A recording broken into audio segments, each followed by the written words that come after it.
Good morning, sunshines.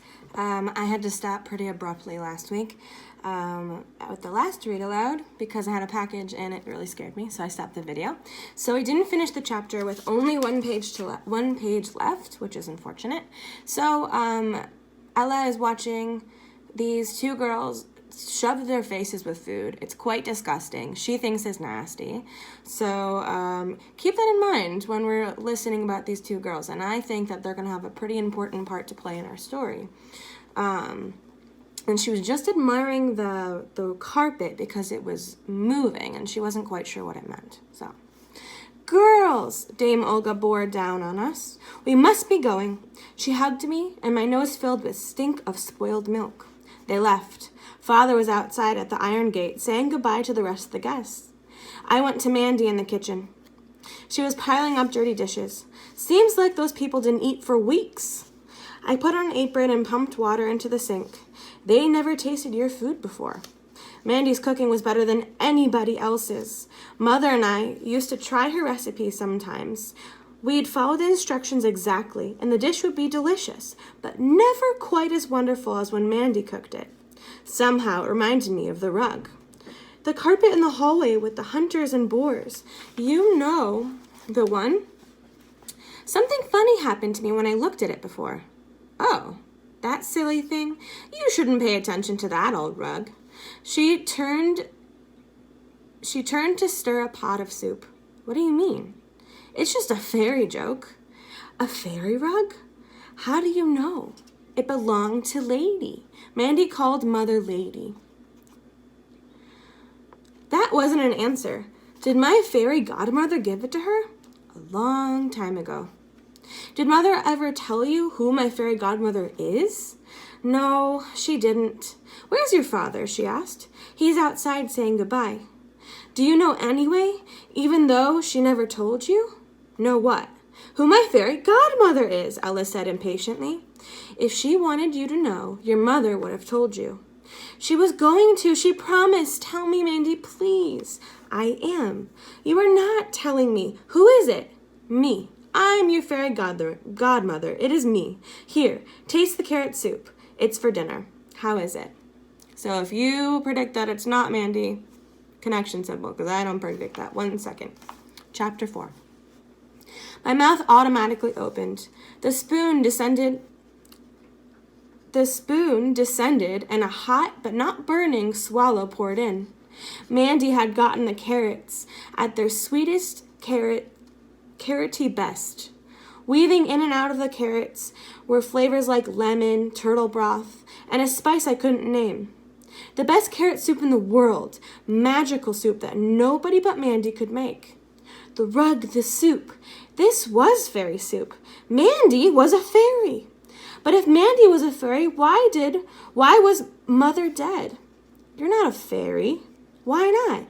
If you were, you would have saved her. Oh, sweetie, I would if I could.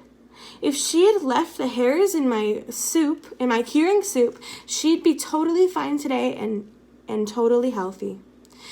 You knew? Why did you let her? I didn't know she was that sick. We can't stop dying from happening. We can only help it once the process is not started.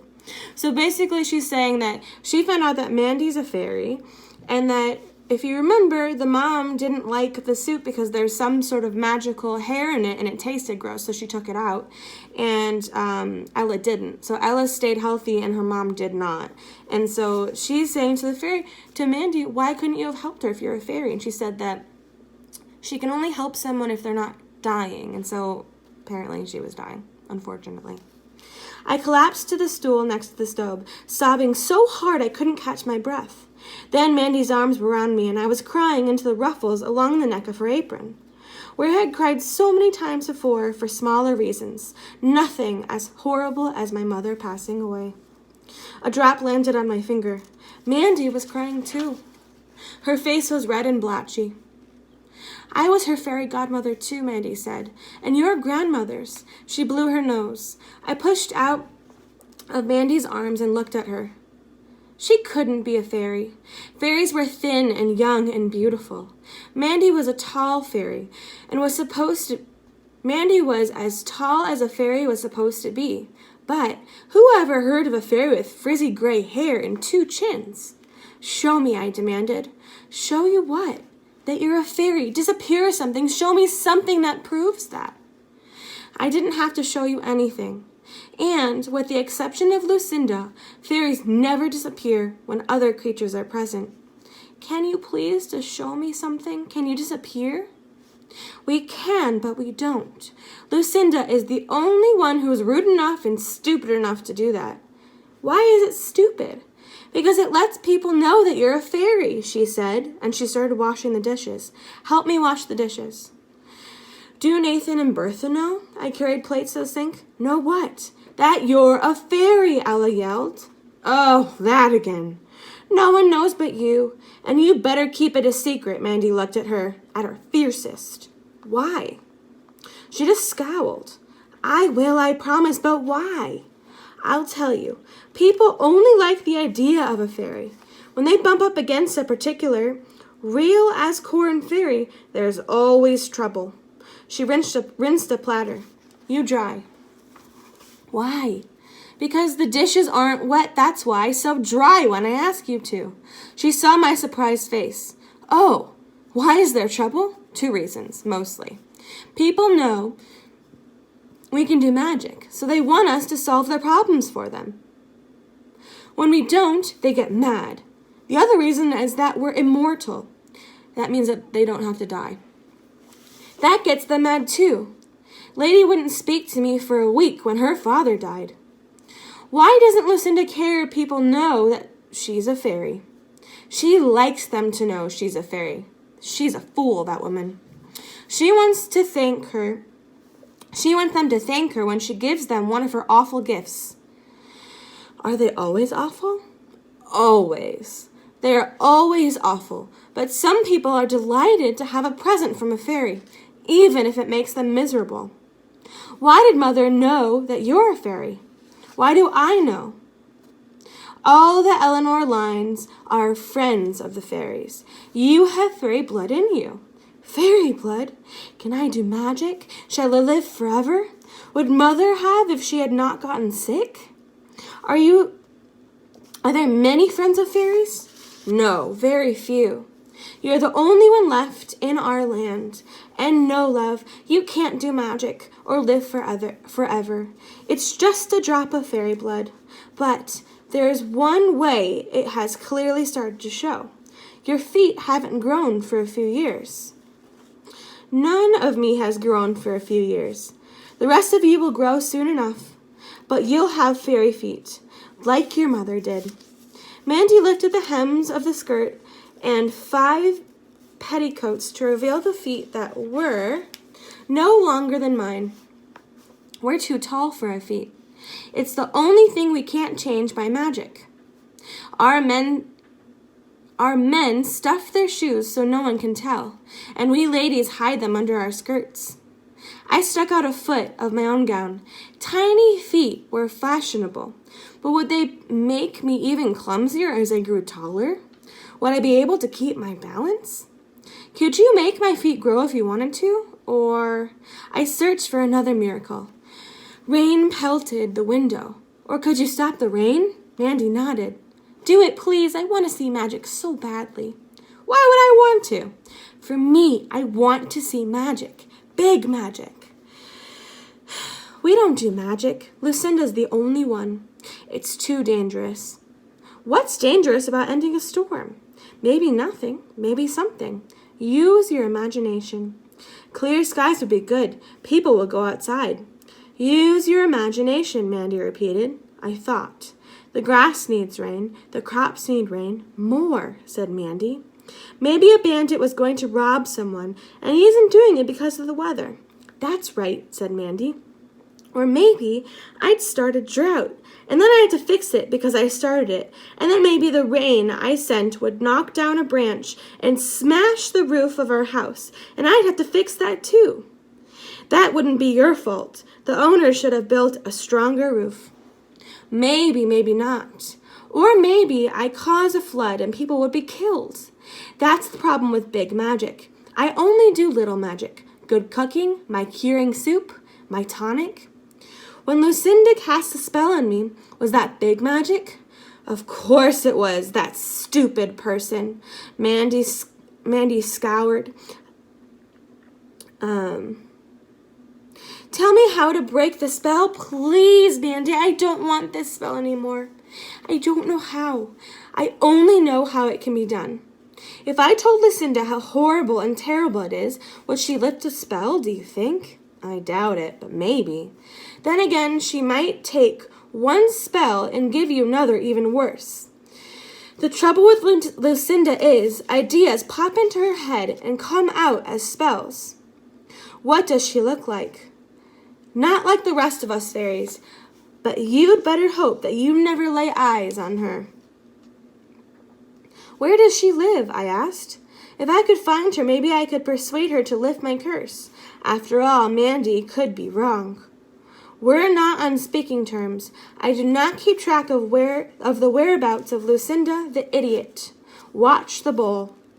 The order came too late. I got the broom. Are all the friends clumsy as I am? No, sweetie. Fairy blood does not make you clumsy. That's human blood. You don't see me dropping things, do you? I started to sweep, but it wasn't necessary. The pieces of pottery gathered themselves together and flew into the trash bin. I couldn't believe what I was seeing. That's all about what I'll do, honey. Small magic that can't hurt anybody. Handy, though, sometimes. No sharp bits left on the floor. I stared into the bin. The shards lay there. Why didn't you turn it back into a bowl? That's magic that's too big. Doesn't seem like it, but it is. Could hurt someone, you never know. You mean fairies can't see the future? If you could, you'd know, wouldn't you? We could see the future. We can't see the future more than anyone else can. Only gnomes can do that, and there's only a few of them anyway. A bell tinkled somewhere in the house, Father calling one of the servants. Mother never, ever dared to use the bell. She thought it was quite rude. Were you my great-grandmother's fairy godmother too? 1,000 questions flooded into my mind now. How long have you been our fairy godmother? How old was Mandy, really? Bertha came in. Sir Peter wants you in the study, miss.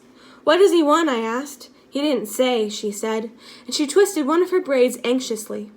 Bertha was scared of everything and everyone. What was there to be afraid of? My father wanted to talk to me.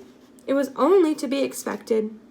I finished drying a plate, dried another, and a third. Best not to be late, little mistress, Bertha said. I reached out for a fourth dish. You better go, Mandy said, and he won't want to see that apron on you. Mandy was frightened too. I took off the apron, and I stopped just within the doorway of the study. Father sat in Mother's chair examining something in his lap.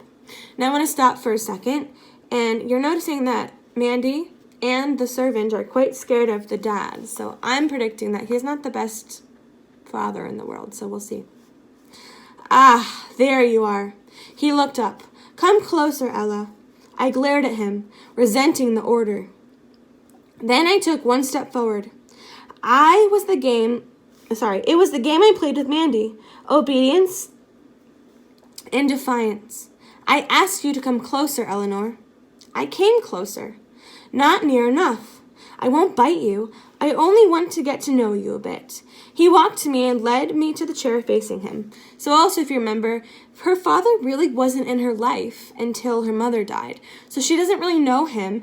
And most importantly, he doesn't know about her curse. Have you ever seen anything as splendid as this? He passed the object that he had in his lap. You can hold it. It's heavy for its size. Here. I decided to drop it since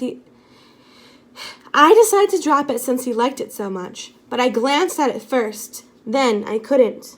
I held a porcelain castle no bigger than my 2 fists, with 2 wee towers, each ending in a miniature candle holder. And oh, Strung between a window in each of the towers were a gossamer thread of china from which hung laundry, a man's shoe, a robe, a baby's outfit, all thin as a spider web.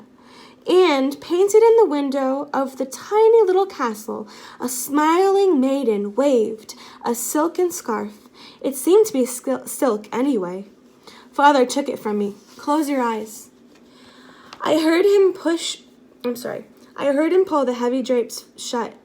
I watched through the slitted eyes. I didn't trust him one bit. He placed the castle on the mantel, put in candles, and lit them. Open your eyes. I ran to look closer. The castle was a sparkling wonderland. The flames drew pearly tints out of the white walls, and the window glowed a yellow, beautiful glow, suggesting cheerful fires within. Oh, I said. Father opened the drapes and blew out the candles. Lovely, isn't it? I nodded in agreement. Where did you get it?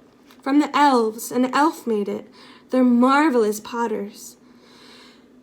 I've always wanted one of these, but I haven't gotten any before today. Where will you put it? Where do you want me to put it, Ella? In a window so everyone can see, I responded. Not in your room. In any room, but in a window, so it could twinkle out at everyone, inside and on the streets. Father stared at me for a long minute. I shall tell its buyer to place it in the window. You're going to sell it? I'm a merchant, Ella. I sell things. For a minute he spoke to himself. And perhaps I can pass this one off as a genuine artifact. Who could tell?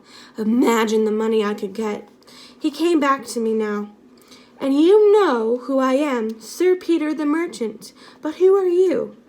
A daughter who used to have a mother, I said sadly. He waved that aside.